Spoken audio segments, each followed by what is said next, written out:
Good morning, Impression Hall. It is a Monday. We're coming to you live on this 28th day of July, bringing you Morning Matters because your mornings matter. Let's get to the stories that matter today.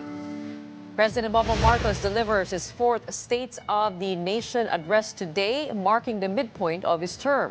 Marcos is expected to report on key promises like the 20 peso rice, transport buildup, and the POGO ban. He's also expected to clarify the government's stance on online gambling and justify his recent tariff deal with the United States. The president has also been urged to provide updates on flooding, infrastructure projects, and anti-corruption drive.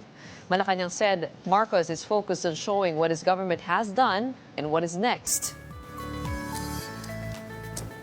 We are in the morning of the President's fourth State of the Nation address. Let's now head on over to Malacañang for updates on the President's preparations for his SONA. Mobile journalist Julie Baiza is now reporting to us live on the ground. Julie, kamusta naman ang preparations ng Presidente at ano nga asahan natin ngayong araw?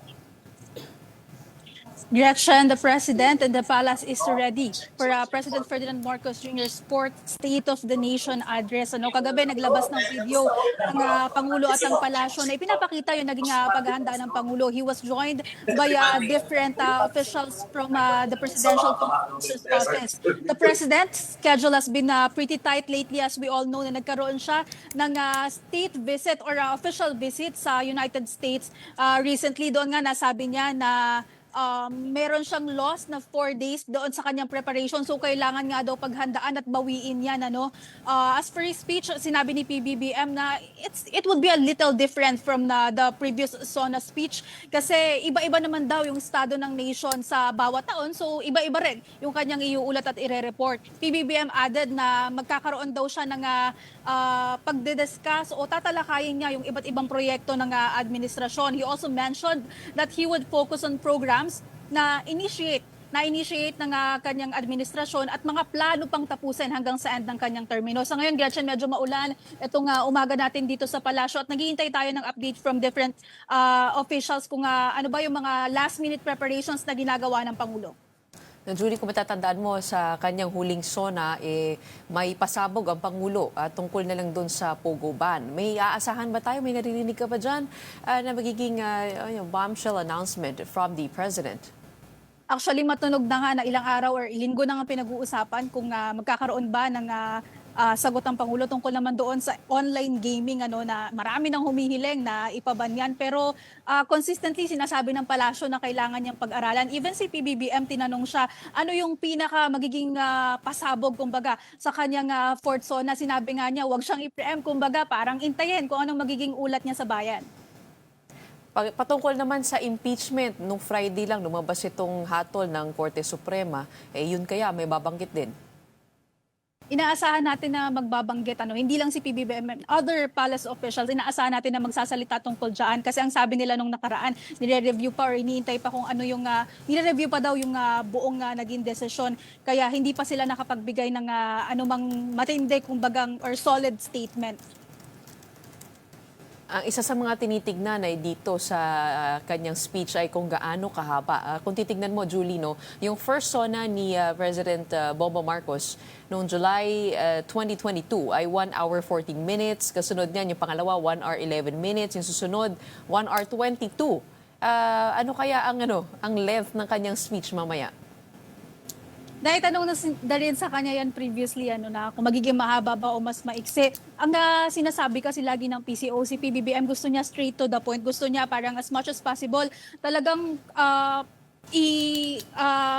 isang oras or konti lang ilagpas sa isang oras ng kanyang SONA para hindi nga rin daw natatabunan or hindi nawawala yung interest ng publiko. So, nasa ganyan lang possible na mag-range 1 hour and 10 minutes to 1 hour and 30 minutes. Mahaba na yun para sa Pangulo. And minsan din kasi, yung nagpapahaba, of course, yung kapag may mga standing ovation, like last year doon sa POGO ban, medyo matagal yung reaksyon ng mga mambabatas na nandoon sa loob ng plenary na pumalakpak sila at inintay bago ulit matapos. And ngayon wala tayong inaasahan na mahabang seremonya bago pumasok ang Pangulo doon sa plenary, Kasi gagawin nga ginawa ng simple itong kanyang fourth State of the Nation address. And inaasahan din natin sa coverage na hindi masyadong magiging komplikado. Ang magdidirect actually ay yung in-house director ng RTVM. Okay. Julie, bilang panghuli, what time do we expect the president to leave the presidential palace to head on over to the Batasan? Usually umaalis ang Pangulo around 3 to 3:30 p.m. Ang Malacañang press corps nandoon na sa Batasan noon, and binibigyan na lang kami ng heads up kung kailan siya nakaalis dito. Alright, maraming salamat sa iyo, Julie. Buti na lang hindi binabayo ang Malacañang sa likod mo. It's a good sign. Hopefully, the weather lets up. We have mobile journalist Julie Baiza reporting us first and live from Malacañang.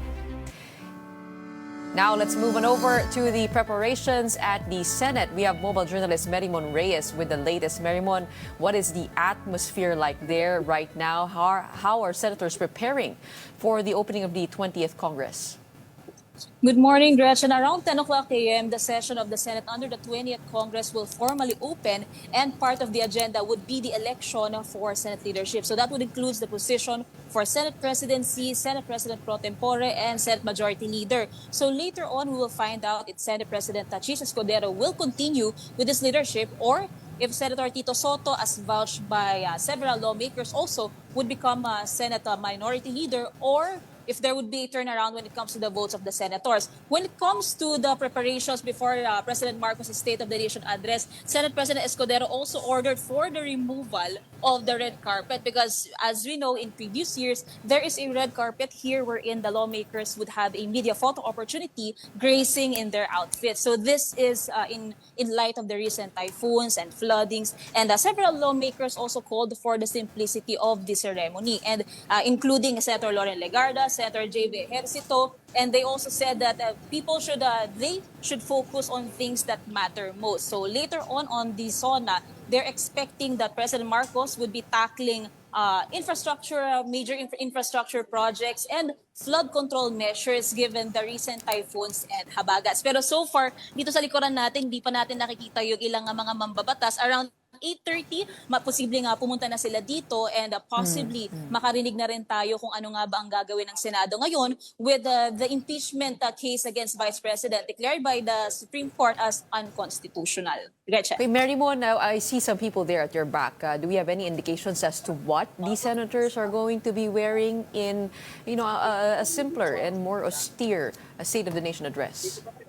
Yes, Gretchen. Actually, so far, dito sa likuran natin, karamihan pa dito ang suot pa nila ay mga Filipiniana. Pero what we are expecting later on, na pag pumunta na dito ang ilang mga senador at senadora, is either napakasimple na lamang ng kanilang mga kasuotan at hindi na ito magagarbo tulad ng nakita natin sa mga lumipas na taon. Pero since hindi pa natin sila nakikita dito sa likuran natin, we are still expecting either they would be in their business attires, or possibly in the modest or the most or the simplest Filipinianas na pwede nilang masuot.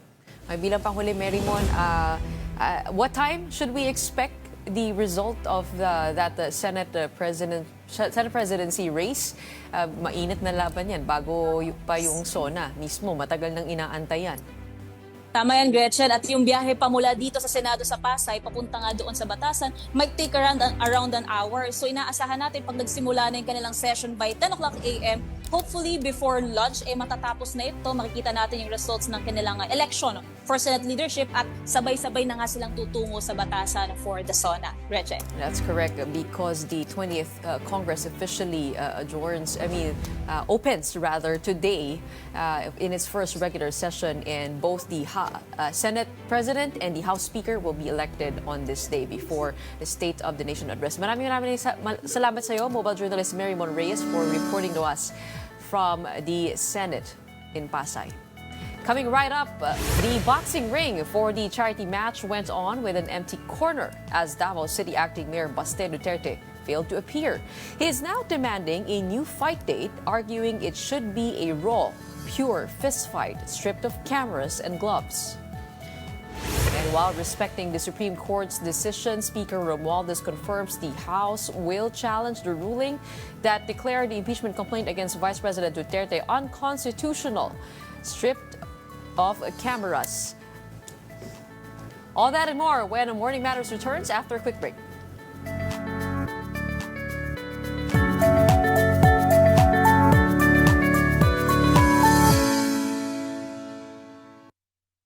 Welcome back. You're still watching Morning Matters here on One News. Some lawmakers insist that Vice President Sara Duterte's impeachment trial should push through despite the Supreme Court's decision on its unconstitutionality.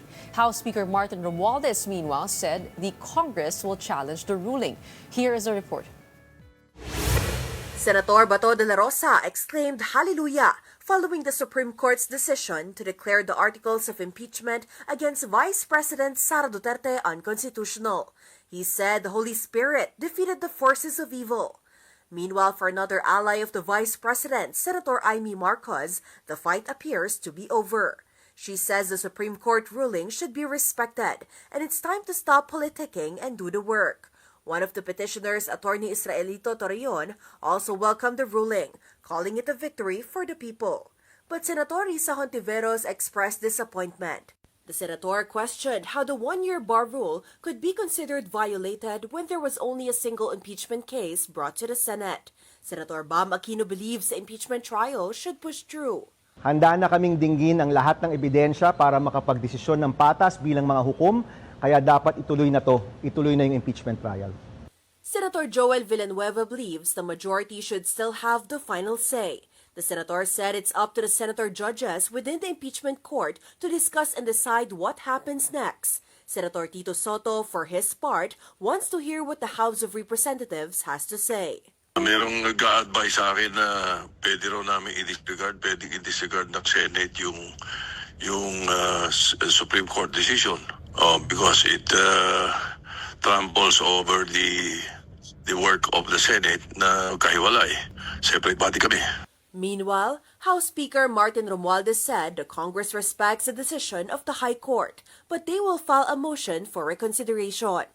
Well, we are in the process of reading the decision of the court, and of course we shall respect the decision of the court, but we'll also exhaust our remedies, which is we'll also be preparing a motion for reconsideration. An MR? Yes, within 15 days of our official receipt. Mm-hmm. But it's a unanimous decision, sir, Mr. Speaker. Well, we hope that there could be probably some refinements on the decision. Joining us this morning to weigh in on that Supreme Court decision, we have Professor Paulo Tamase from the UP College of Law, all the way from Brazil. Maraming salamat for being with us here. Hi, good morning, Gretchen, and to your listeners. Okay, Prof, we do know that Senior Associate Marvic Leonen is the ponente of that SC decision, and he says in the press release, on top of it, our fundamental law is clear. The end does not justify the means. There is a right way to do the right thing at the right time. And this is what the rule of just law means. Mabibigat ang kanyang mga salita doon. Una-una, did you expect that decision, and do you agree with it? Well, I think in terms of whether we expected the decision, the way that the Supreme Court decides these cases is often a black box. So really, we don't know. We can't expect often how the court will decide the case. I know that some commentators have pointed out to the fact that 13, I think, of the 15 are appointees of former President Duterte. I don't think it matters as much in the final analysis. What I think was surprising was the timing. And it's because these petitions were filed in February. And for the most part, except for the last 2 or 3 weeks, the Supreme Court wasn't really acting on the petition. And then suddenly, just before the SONA starts and the dates that the Senate has already committed to start trial, we have the Supreme Court issuing this decision. And just to appreciate how record-breaking for this particular court the speed is, this is the same court, for example, that took years to decide the province of Sulu case regarding the inclusion of Sulu in the ARMM. Several important petitions pending before the court had yet to be decided. And so this one, considering its importance, without any oral argument or without extensive argumentation, I'm a bit surprised. And I think some academics are a bit surprised with the timing, especially just as a last point, Gretchen, the court meets en banc on Tuesdays. And the decision seems to have been decided in a special en banc session on Friday for the release of the Sharia bar results. So the timing is a little unusual in my view. So dapat na-release na ito nung end of day, Tuesday pa lang or Wednesday? Well, not so much that, no, but we did expect that it wouldn't rule yet last week. There because of the way that the court had to cancel work because of the typhoons in Manila. We thought that it would take more time to deliberate this. In fact, some expected that the court might call for oral arguments, especially because of the number of factual issues that are involved. So it's not we're not surprised that it took long. We're surprised that it took this short, considering the other cases that are also pending before the Supreme Court. What would have been the big difference here? Kung sakaling nilabas siya during the 20th Congress hearings, na kumbaga parang napag-usapan pa, nabulat-lat pa sana yung issues of constitutionality, wouldn't it have been the same anyway? Since ultimately the Supreme Court is the final arbiter on that. That's a fair question, right? And it's possible that the court itself would not have changed its mind about the things that it decided, but it may have, affected the way that it decided the matter. So when we talk about Supreme Court decisions, it's not the only thing that's important is the dispositive portion or the last part, whether something is unconstitutional or not. The reasoning often is important.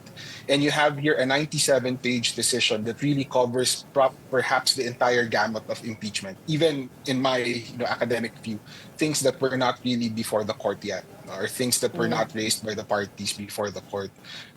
And so if you consider how impeachment cases before the Supreme Court were decided, if you look at the Corona impeachment, for instance, when the Senate has already started trial, the court is a little more careful in stepping in because it acknowledges that the evidence has already come out, the parties are already being heard, the Senate is already exercising its power under the Constitution, the sole power to try and decide cases of impeachment, and therefore it adopts what we would call prudence.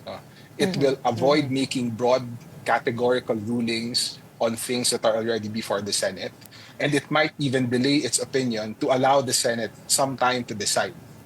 So that would have affected the fact that the Senate would have started trial, I think would have affected the way that the court would decide the case. Well, it would have put public pressure on the Supreme Court you're right, if the evidence is laid before the impeachment court already. Actually, kami rin sa media nagulat na Friday nirelease ito, medyo late na ng araw. Usually, pag weekend, the news is not as aggressive on weekends as we would want them to be. And it is before the SONA of the president. So parang ano na, no? I'm sure the senators could breathe a sigh of relief that they don't have to get into a vote at the very start of the 20th Congress. But let's go to the reasoning. As you mentioned, mahalaga yun. And one sticking point here that seems to be, the pivotal change maker is the clarification on the definition of when an impeachment complaint is deemed initiated. So sabi ni former Supreme Court Justice Adolf Ascuna that in the Davide case, the Supreme Court defined initiating an impeachment complaint as putting it in the order of business and referring it to the proper committee, of which what was absent in the first three complaints, hindi siya na-refer. Kaya the House was operating under that jurisprudence na ganun pa rin. How do things change here? Is that, first of all, allowed, the changing of rules midstream, that now when it is not referred to a committee, it is treated as effectively dismissed? So let's start with the question of whether that's allowed. Justice Ascuna is absolutely correct that this principle was established already in Francisco versus House of Representatives 2003 case. There is another case, Gutierrez versus Committee on Justice, I think a 2011 case, which says the same thing, right? Initiation is when a complaint is filed before the House and it is referred to the Committee on Justice. And the reason why that was the rule in those cases is that the House should have some prerogative to allow a strong complaint to emerge instead of a frivolous complaint. No? So, ipunin niya muna kung ano yung mga importante na or kung ano yung mga complaint na nahain, tapos doon niya sabay-sabay na ipapasa sa Committee on Justice. That was the rule. Our Supreme Court is bound by what we call na stare decisis. This rule that like cases should be decided in the same way, even if the parties before it are different. And that means that there's a premium that is placed on consistency on the part of the court. We like law to be consistent, and we like decisions of the Supreme Court to be consistent because, as Justice Ascuna has indicated, political actors follow what the Supreme Court says and operate under the current rules that they say. So, however, in a hypothetical scenario, the Supreme Court is allowed to change its mind and say that we got a previous ruling wrong or we need to refine it. But typically, if it will cause an inequitable situation, an unfair situation to the parties who relied on the old ruling, the Supreme Court adopts what we call an operative fact doctrine. So sorry for all of these terms. But basically, that means that the court will not apply the new rule to the current case, and it will apply it for future cases. I think that is what Justice Ascuna was saying, and I absolutely agree with his view that when considering that the House was following the old rules in Francisco and Gutierrez, if the court really wanted to change its mind now or refine the rules, however, whichever way you want to look into this ruling, then it might be fairer to the House who relied on the old ruling to be bound by the old rules or how we used to understand them. So, operative fact doctrine, kumbaga parang na-establish na natin yung facts noon, and if we operated under those facts, that should hold. Well, it means that, when the court changes its mind, it doesn't mean that na-erase bigla yung consequences of what has already happened before. So to acknowledge the fact that parties acted under a different understanding of law because of what the Supreme Court has said before, as a matter of fairness, the court would not apply the rule to the present case and just apply it in the future. So to put that into an example now, the House relied on Francisco and Gutierrez versus House. In that case, the House considered the quote-unquote fourth complaint, as not being barred because hindi pa naman nire-refer yung tatlong complaint to the Committee on Justice. And then suddenly you have new rules now in this Duterte versus House decision. If we applied the operative fact doctrine, as Justice Ascuna advocates, then it would be fairer to the House for it to be tested on constitutionality based on what it has done in reliance to the old decision or to the old rule. Given the tighter definition of initiating an impeachment now, critics worry that dummy impeachment complaints could be filed in the future in order to immunize a sitting official. What are your thoughts on that? I mean, does this open the door to that? I think in operation it does.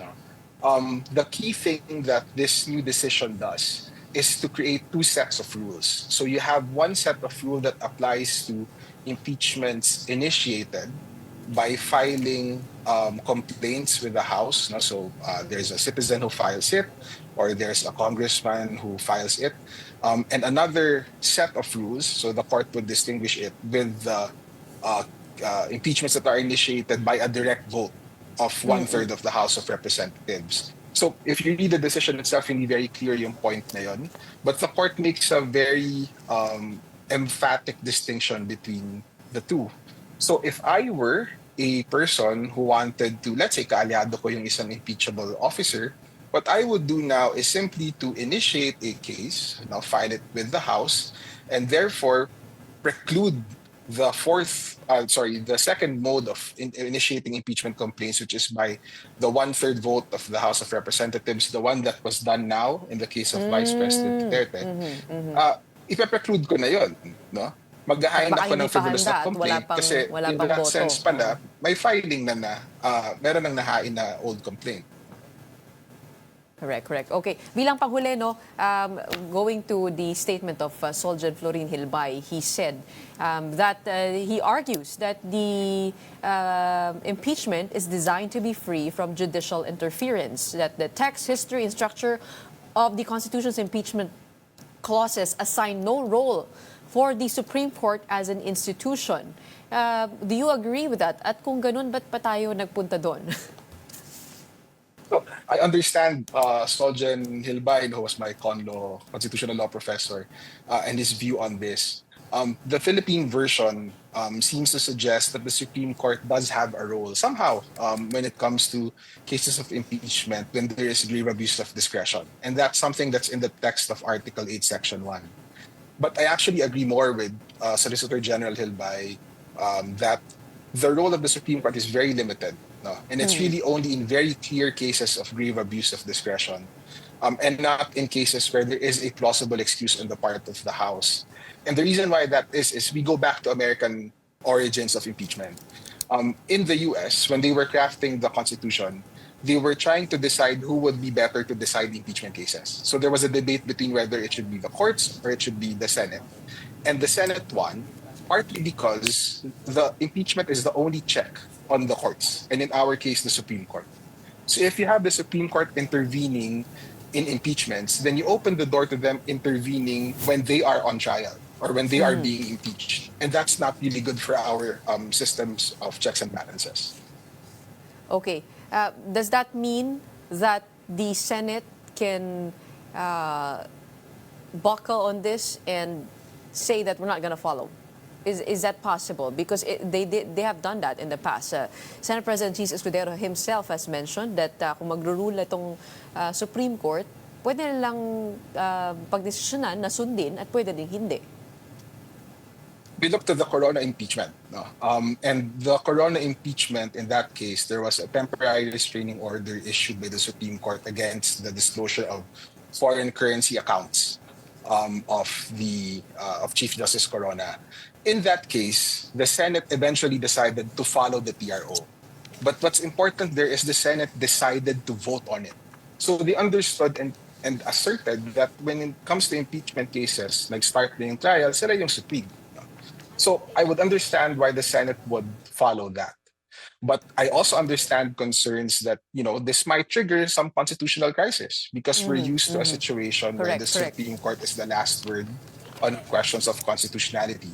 And siguro, Gretchen, as a final note, this is precisely why courts are invited to exercise prudence when it comes to impeachment. Whenever a political branch that is supreme in its field, so in the cases of impeachment, supreme yung Senate, whenever that branch is questioned by the Supreme Court, there's always that risk that that branch will not follow. And therefore, when that branch doesn't follow, it harms the long-term legitimacy of the Supreme Court. That apparently hindi pala sa kailangan sundin itong branches na to. So I think what's needed from all sides now and from all our public officers is a little more prudence. To be very mindful of their specific roles in this entire impeachment constitutional process and to act according to accountability. What is the best way to interpret our Constitution that will further that concept? And therefore, we go back to your original point about timing and this was handed out before the 20th Congress even begins today, even before the senators could put it to a vote. So I guess it's either very questionable or very smart. Okay, maraming salamat sa iyo, Professor Paulo, for joining us and for giving us clarity on the issues that surround the Supreme Court's decision on the constitutionality of the impeachment. Thank you again for joining us from Brazil, and mag-ingat ka. Moving on now to other matters. The southwest monsoon will continue to affect parts of Luzon. That is according to Pag-asa. Ilocos Region, Abra, Benguet, Zambales, and Bataan can expect occasional rains with possible floods and landslides. Metro Manila, Cagayan Valley, Calabarzon, Mindoro, and other areas in Luzon may see scattered rains and thunderstorms. Meanwhile, tropical storm, formerly known as Emong, and Typhoon Rosa will remain outside the Philippine area of responsibility.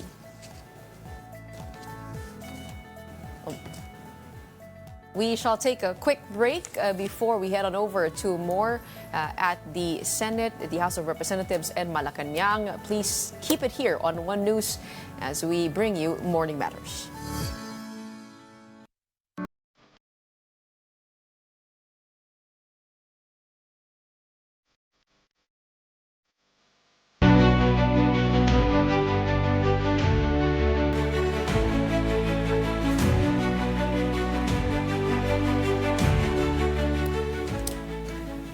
Welcome back. You're still watching Morning Matters. We are joining you on the morning of the President's fourth State of the Nation address.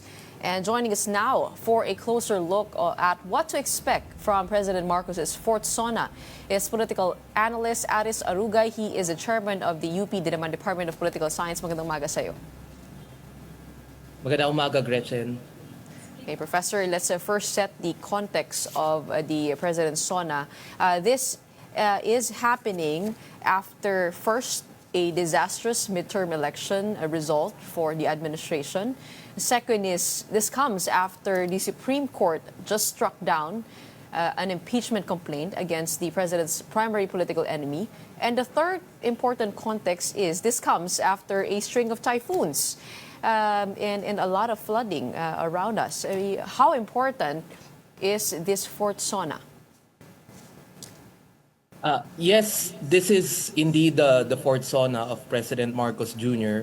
So if we're looking at his 6-year term, this is exactly at midpoint, midterm. And what you have mentioned is the political context, and that is something that is not fulfilling the campaign promise of Marcos Jr. and the Unity Team, which is political unity. So instead of political stability, we have instability and borderline institutional crisis given the Supreme Court and the ongoing impeachment process of the Vice President. Gretchen, you haven't mentioned the economy because I was reviewing the previous 3 SONAs of President Marcos Jr., and he always starts with the economy.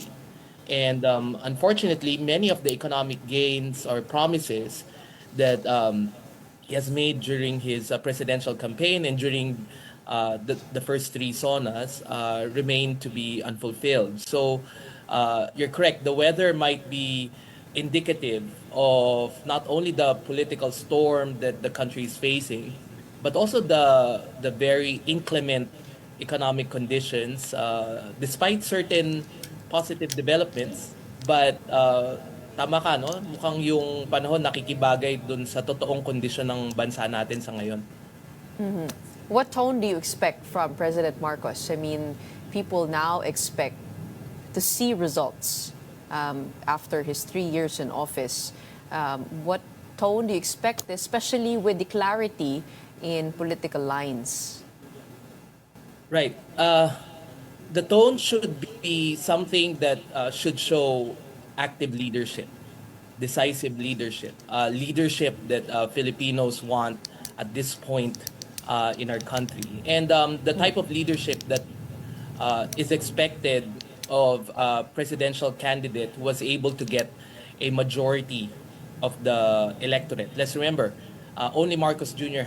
was able to do this. No other president was able to get more than 50% of the vote in the presidential elections. So the expectations are great, but whether or not this can be fulfilled, we're already halfway. Kumbaga, hindi na natin mababalik yung past 3 years. So it's a SONA that should be forward-looking, should be a SONA that should communicate a clear message that this president is that the president and his government is under control and is still supposedly on track in fulfilling the great expectations that it has set up for itself. Siguro kaya naramdaman din ng administrasyon yung pressure to bring on the 20 peso rice promise in any way it could. I mean, right now it is in the Kadiwa stores, definitely heavily subsidized, and knowing that, no, it could go away anytime. But if you take a look at the economy, as you mentioned, inflation is currently down. Despite the setbacks, it is down from 5.82 in 2022, 5.98 in 2023, to 3.21 in 2024. We are seeing year-to-date inflation at 1.8% average for May to June of 2025. Do you think that people realize this, that inflation has gone down, and there's some sort of an improvement in the economy? Yes, Gretchen, these numbers seem to be great, right? A very low inflation of 1.8%. But to quote the President Marcos's mother, the former First Lady Imelda Marcos, perceptions are real. The truth is not. So even if we have these numbers, the key question is whether they are felt by ordinary Filipinos. And there are surveys that indicate that the government still has to do a lot in terms of addressing inflation.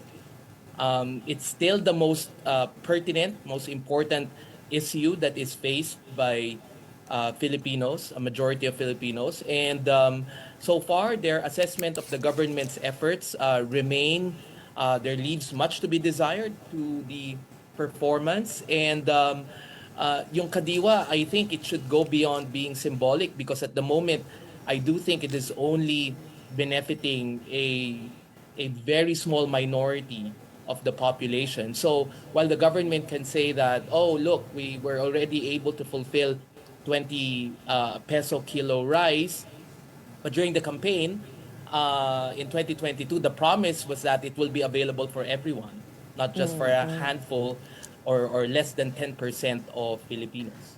Well, perception is indeed king when it comes to this. And at the heart of that is the communication strategy of the president. Do you think there is, an improvement somehow in communications, or medyo talagang nahihirapan pa rin? Where is the president going wrong, and where is he going right? Right. What the key question to ask is, what is the purpose of communication? Is it really to broadcast or to communicate the truth? Is it to manage perceptions? Is it to conjure falsehoods, or I think or create images that is not really reflective of realities? Politically, we've seen certain developments in the communication strategy of Malacañang, of the government, though it seems to be more combative given the dissolution of the unity. And the rhetoric seems to be that it is fighting fire with fire in addressing the negative comments towards the administration. But Gretchen, let's remember, this government campaigned, or at least President Marcos Jr., when he was running for president, wanted to end politics. So therefore, channeling energies purely on communication and being able to just manage and combat trolls are insufficient, and it remains to be seen whether this communication really reflects accomplishments or really good performance, rather than just merely performing gains and objectives. Kasi sa amin sa political science, may notion of performativity, meaning you don't really work, you just, show people or communicate the message that you are quote unquote working when through visuals, through images, through rhetoric. But whether or not it is really concrete remains to be seen. Well, the president did try to send a stronger message. After the midterm elections, he asked for the resignation of all of his cabinet secretaries. Pero sa dulo, parang tatlo lang yung talagang major characters doon na napalitan. That is, of course, the Solicitor General Minardo Guevara, Housing Secretary Jerry Acuzar, DENR Secretary Tony Loizaga. Yung iba na nalipat pa sa iba pang departamento. What do you think about that strategy? The president keeping his economic team intact, yun yung unang announcement na ginawa niya, and then removing three major figures in his administration. Right. Many thought that the supposed cabinet revamp would really be something substantive. But you're correct. In the end, it didn't really materialize into major movements. And therefore, we expect that with very minor changes, this is still a status quo cabinet, a status quo economic team. And therefore, in economics, may notion ng sunk investment. It seems like the Marcos Jr. administration is, or at least President Marcos, is not risking any changes because this is the team that he has already created for his government. So therefore, it remains to be seen whether this team will really deliver. Because in the end, if it does not, then the cabinet revamp really was not really fulfilling the supposed expectation. Do you think the political dramas overshadowed much of this administration's work? And do you think that the president should talk about anything surrounding the impeachment? Malacañang has already said through Claire Castro that it does not agree. It disagrees with the Supreme Court's ruling. Yes, because supposedly this government, when it came to power in 2022, sought to rise above partisan politics. Supposedly the unity is to end politicking. But after just a couple of years, we're back to politicking. It's as if we're going back again to that time. Remember in 25 years ago in the Estrada impeachment, and then every year there was an impeachment complaint filed against then President Gloria Macapagal Arroyo. Is this like Groundhog Day? Are we going year by year?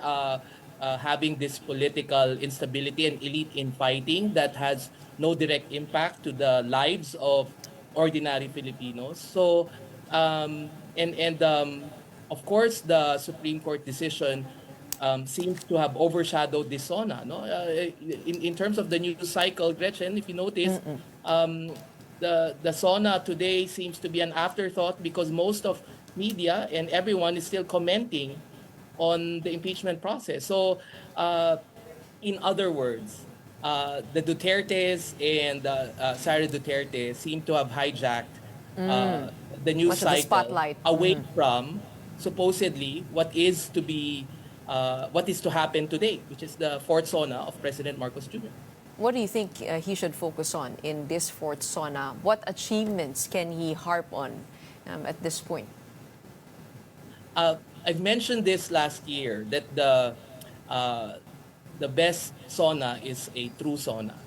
So if the president should tell the truth, should simply tell the people what is the true state of the nation, I think Filipinos have what it takes to accept whatever truth will come out because while the truth may hurt, at least it will set up the necessary process for us to all move forward. Second, I think it should be a forward-looking SONA. It should be something that should catalyze unity, even if we see disunity and a lot of unnecessary infighting among our powerful political leaders at the moment, at the expense of all of us who don't have power. And third, I think it should clearly indicate what still can be done with the remaining years of the Marcos Jr. administration. And somehow rally not only the direct audience, which is the members of the 20th Congress, but Filipinos at large, that this government is still under control, is in control of the country, that this government, it means business, that it is willing to work in the remaining years, it has seriousness of purpose, and that it should not be distracted with political noise and undue criticism from political actors. And finally, that it should not engage in unnecessary politicking, because while we all can walk and chew gum at the same time, this government needs to have laser sight focus on realizing the many campaign promises that President Marcos has promised when he ran for president in 2020. Well, one of those promises is the Build Better More promise, with nearly 9 trillion worth of infrastructure projects approved.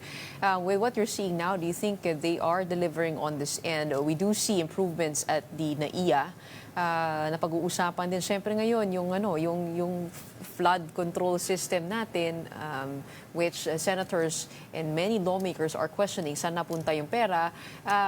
What are your thoughts on that? I mean, sinabi rin ni DPWH Secretary na they have at least 5,000 projects that they have already finished in terms of flood control, pero most of them are to give immediate relief to those affected by floods. Gretchen, nandun na tayo, no? I think in terms of flood control projects, in terms of funding, it's quite clear that the government has invested on this. But the presence of flood control projects cannot be the barometer on whether or not they're effective. And the question remains whether these projects really address the problem at hand. And at the moment, there seems to be they seem to be insufficient. Meaning, there needs to be a new ways and new approaches of dealing with the effects of climate change and the effects of these uncertain weather patterns that goes beyond simply flood control, because we've heard the scientists and the climatologists.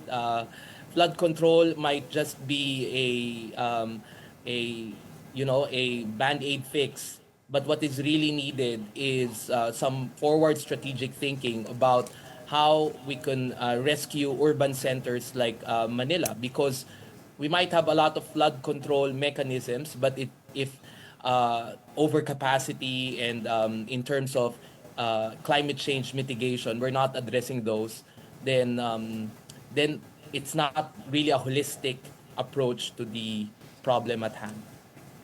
Last year, he got a standing ovation on announcing the POGO ban.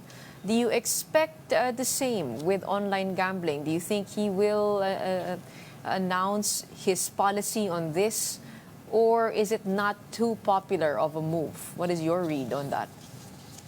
Well, the debate on this needs to be weighed accordingly, because it seems like the government is relying on the moral element, meaning that last year that POGOs are bringing in crime, bringing in unnecessary suffering for ordinary Filipinos. And if this will be the same approach as online gambling, this might be, again, highly limited, because if you're going to ban online gambling and not really address actors or entities that benefit from it, therefore, you might ban it at the rhetorical level, but in the Philippines, when you ban something, there are always exceptions to the rule.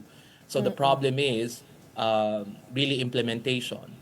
And banning this on the basis of simply getting a standing ovation, I think, should be the least factor to be considered, but should be evidence-based and should be studied carefully to what extent this is really disadvantageous and have negative impacts to our society.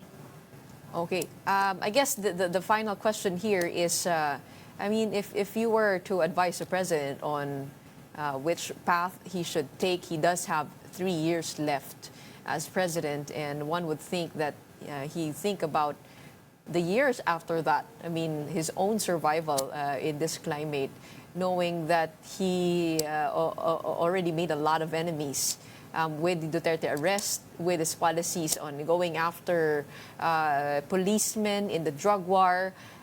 Ano kaya ang may aasahan natin? Do you think the president will go full throttle on these policies, or do you expect him to take a step back, to relax a bit on how he has dealt with their political enemies?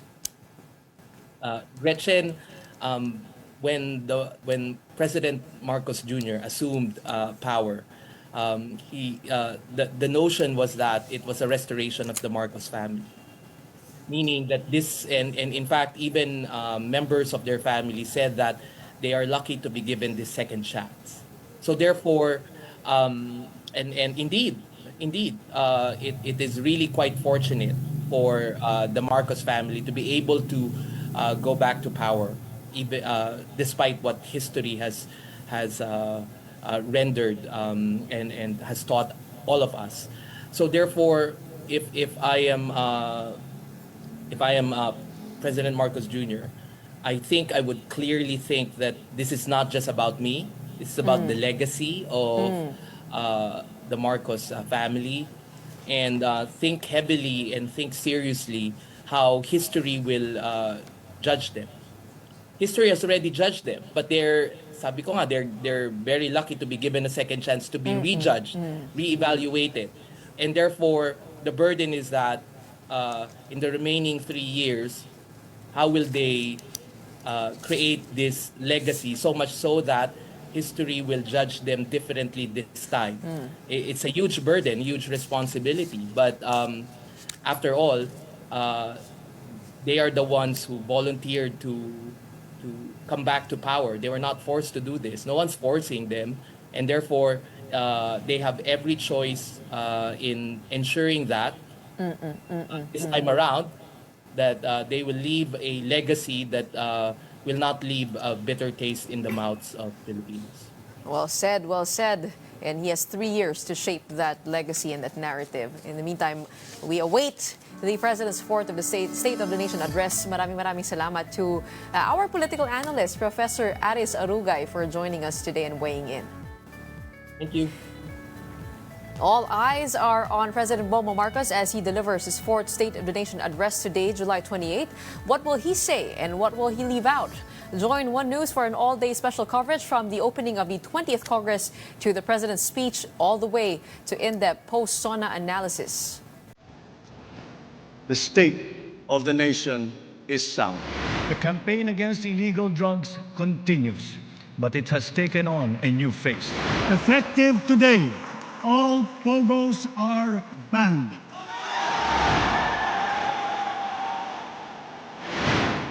Dumating na po ang bagong Pilipinas.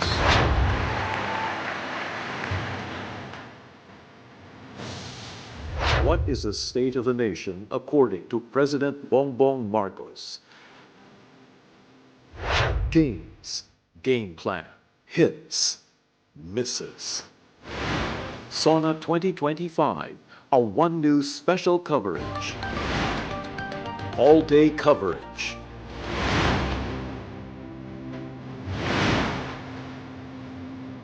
Anchored by Ces Orenia Drilon and Regina Lay. Real-time reports on the ground. Anchors at large. Seasoned journalists' points of view. And in-depth analysis. Mga minamahal kong kababayan. This is the fourth State of the Nation address. Live coverage and analysis. Monday, July 28, 3 p.m. only on One News. All sides, all the time. And that wraps up today's episode of Morning Matters. We hope we've given you the right start to your morning. Let's go ahead and make the day matter. My name is Gretchen Ho. We are One News, all sides, all the time.